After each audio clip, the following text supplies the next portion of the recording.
Subalit sa kabila nito, nagsalita po ang ating mahal na Secretary John Vic na ang nagplano po rito, o yung pagkaintindi namin, ang nagplano ay kayo. I would like Secretary to answer that. Anyo, Secretary Gibo Chodoro, at ang pinangalan, ang Chief PNP, General Marbil. Parang apat yung pinangalanan sa isang interview ng ating Secretary ng DILG. Can I answer that, ma'am? Yes, please, you're recognized. The question was, who planned this? I did not state in any way who planned it. The meeting was of executive privilege. It is a conversation between the president and the ones I mentioned. There was. So what exactly did you say? Ano sinabi po ninyo? They Ang asked me- pagkaintindi namin, itong apat na pinangalanan, ang siyang nagplano. Kasi Ma'am, we're already invoking namin. executive privilege in this matter. Yes. We're invoking executive privilege in this Yes, matter. that's fine, but it's in Yes. the interview and it's Yes, ma'am. public. It goes as far as the interview, ma'am. Yes, ma'am. That's Yes, it. I'd like to understand. I think your brother was I trying to did not explain state in any what he way. said in the interview, and I'm They happy asked to hear me it. if I planned it. I said it was not me. There were other people in the room, but we did not discuss any plans of any arrest. Saan nanggaling yung mga pangalan na ito? Ma'am, that again is executive privilege. Ma'am, let Pero me explain, ma'am. nandun- Let me nandun explain sa first, ma'am. interview po eh. Yes, yes, Ang ma'am. liwanag Let eh. me explain first, ma'am. We were discussing rumors of an impending arrival based Parang hindi on yung ganun ang dating sa amin eh. Ang that pagkaintindi is namin, the whole apat na truth, nagplano. ma'am. That is we were discussing rumors. Go ahead, ma'am. Patugtog na lang natin para maintindihan ha. What was and who was really on top of this? Kayo ho ba? Because during the press conference of the president, it was you and the president. Yes. So ikaw ho ba nagplano ng lahat ng ito? Hindi naman, hindi naman. It was a group effort. Secretary Chidoro was there, Secretary Anyo was there too, and the president and I. So, hindi naman ako. Ako lang ang I natira. stand by that, ma'am. Last man standing doon sa Malacanang. I stand by that. Kasi Secretary Chidoro was working out of his office. Napakaliwanag po ng sinabi Yes, ma'am. ninyo. Wala Secretary namang Anyo, of mapakiyaw-kiyaw course, dun sa Special sinabi. Police Intelligence. Yes, ma'am. Patayin na muna natin. Pakaliwanag naman ang sabi ninyo, hindi ako mag-isa, kahit ako ang kasama ng presidente nung nagsalita Yes, ma'am. sa press con, hindi ako mag-isa ang nagplano. Isang grupo kami. Tapos pinangalanan mo. No, ma'am.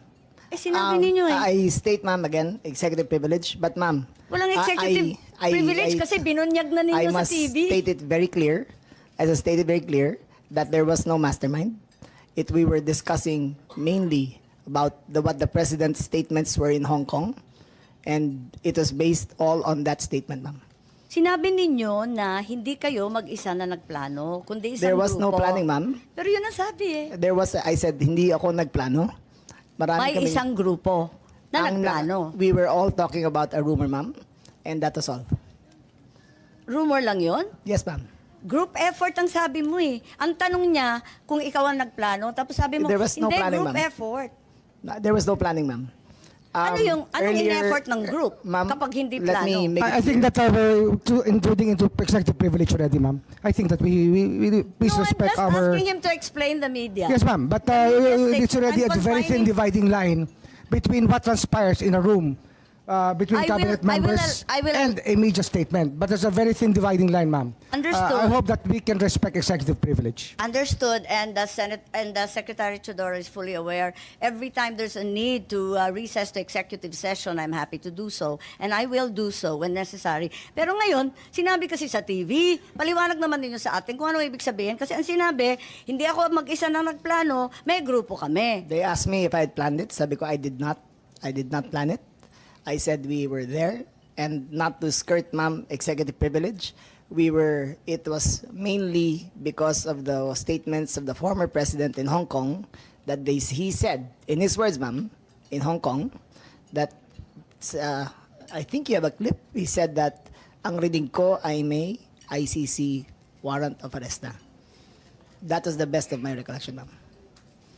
So anong pinag-group effortan? Anong To diniscuss discuss the rumor, ng ma'am. grupo na But again, ma'am, pinangalanan nyo? as far Sorry. as I was invoke in executive privilege, there was no, you cannot plan on a rumor, ma'am. Kaya nagtataka So, ako, again, bakit ma'am, group effort? Chismis lang naman yun. Chismis nga. Ayun Kaya nga, yun. kung chismis, bakit mag-group effort pa? Tapos pinangalanan mo Ma'am, pa lahat na maraming nagpag-group marites sa effort. mundo to, ma'am. Dabis naman yung marites, dami-daming It marites was a sa amin. discussion of a rumor based on the statement of the president in Hong Kong. Nakakatuwa lang dahil chismis lang pala eh. Bakit sesentensyahan yung tao sa base ng chismis? It was a discussion of a rumor based on the statement of the president in Hong Kong. So you deny that you're part and parcel of the planning and that the other persons you named, hindi rin sila kasali dun sa pagpaplano? Again, ma'am, we were discussing the statement of the former president while he was in Hong Kong, that he said that he said, in his words, ang reading ko ay may warrant of arrest na ako. So that was the only basis of the conversation, ma'am. So ito yung group effort ninyo? Yes, ma'am. Pinagtulong-tulungan ninyo yung isang bahagyang chismis? It was, ma'am, all of that is, again, the statement of the former president, not ours. Okay, so walang kinalaman to. Pero para lamang sa kaprasong chismis, magtitipon-tipon pa yung mga sekretary ng kabinete. Nakakatuwa naman.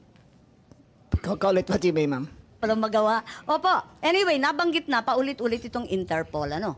At nabanggit na ng SOJ. At Ma'am, alam naman natin. ma'am, Yes if po. I may, since Yes, our Secretary name Chodoro, was, please. O kasi kasali kayo eh. alluded to, the Department of National Defense and the Armed Forces of the Philippines has no law enforcement mandate. Our sole mandate is to give support to the Philippine National Police when it is asked for.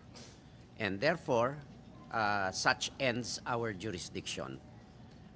The operation is clearly a law enforcement one, and the Philippine National Police has the power to ask the armed forces to assist. And that is the extent of the participation of my department and the armed forces of the Philippines. And all other matters in supporting the Philippine National Police are covered by operational security. Tama po. Kaya hindi talaga chismis lang to. Meron talagang natanggap. At sinabi rin sa isang interview, alas 3 ng umaga, natanggap na yung notice of arrest nung Martes, March 11. Sinabi naman ni Secretary Remulla na si PNP General Marbil nakatanggap ng notice of arrest warrant alas 3 ng umaga ng Martes at sinabihan ang Pangulo ng alas 6. Nabasa niya na nga sa alas 6 ng umaga. I So stand by ibig that, ma'am. sabihin, hindi po chismis to. Meron ng notice of arrest warrant. You're Totoo na talking siya. about 2 different days, ma'am. Okay. March 10. Sige, clarify was- po ninyo para March 10 maintindihan namin. was conjecture. March 10, was chismis pa lang conjecture. yon. Yes, ma'am. Dala nung salita galing sa Hong Kong. Yes, ma'am. Okay. March Tapos, 11 was a formalized transmission Okay. by the ICC towards Interpol. And that was the first knowledge that this administration had of the presence of a action by the ICC directed towards Interpol. And that was the only formal knowledge that we had. So, andun lang. So, ang ibig sabihin, ang gobyerno hindi tumulong sa ICC sa application ng warrant. Nagulat kayo na dumating na lang yung dokumento. Yes, ma'am. Wala kayong kaalam-alam or Ma'am, paghihingi? None whatsoever, ma'am. None whatsoever. Ganon din yung SOJ, pati yung SND. Wala kayong balita, wala kayong hinikayat, wala kayong pakikiusap na ilabas na yan sa lalong madaling panahon. Wala po ako rito noon eh. Nasa Vienna po ako. Ma-attend po ako ng United Nations meeting sa Drugs and Crime, UNODC. Yung March 10 o yung 11 po? Parehong araw po, wala po ako rito. Ngunit nakikipag-usap ako sa telepono na tinatanong ko yung nangyayari dito sapagkat ang Department of Justice ay involved siyempre sa bawat proseso. At kinakausap ko po yung mga pwede kong kausapin tungkol dito. Okay, so wala kayo dito pero kayo nag-anunsyo at lumabas sa balita na alas 3 ng umaga pa lang ng Martes andyan na yung notice of warrant. It was me, ma'am. It was Ikaw me. ba? Ibang It was Remulla me. yun? Baka It was na-confuse me who pati confirmed, media. ma'am. Po. It was me who confirmed during the press conference of March, on Tuesday, March 11, I think, that when the president asked me on when the notice of diffusion arrived, and I stated it was 3 a.m. So yun po mga kababayan, no, yung mainit na bakbakan ngayon sa Senado, yung hearing tungkol doon sa pagdakip at pagbitbit kay Pangulong Duterte doon sa The Hague, Netherlands. Ayan mga kababayan, so itong dalawang Remulla ay todo paliwanag ngayon doon sa Senado. Ang DOJ Secretary at ang Secretary of Local Government. na si John Vic Remulla, no, mga kababayan, kasi may nagpa-interview po ito siya sa TV at sinabi niya na may nag-usap-usap siya, si Chodoro, si Anyo, ayan. So ngayon ginisa ni Amy Marcos, mga kababayan, kung sino ang nagplano, pero ngayon ay todo deny po sila na hindi daw sila ang plano, mga kababayan, doon sa pagdakip at pagbitbit kay Pangulong Duterte doon sa Netherlands. So ano pong opinion niyo, mga kababayan, dito sa kanilang ginagawang hearing ngayong araw patungkol dito sa aresto at pagbitbit kay Pangulong Duterte doon sa ibang bansa sa The Hague, Netherlands? Comment down below, mga kababayan. Maraming salamat. God bless po sa ating lahat.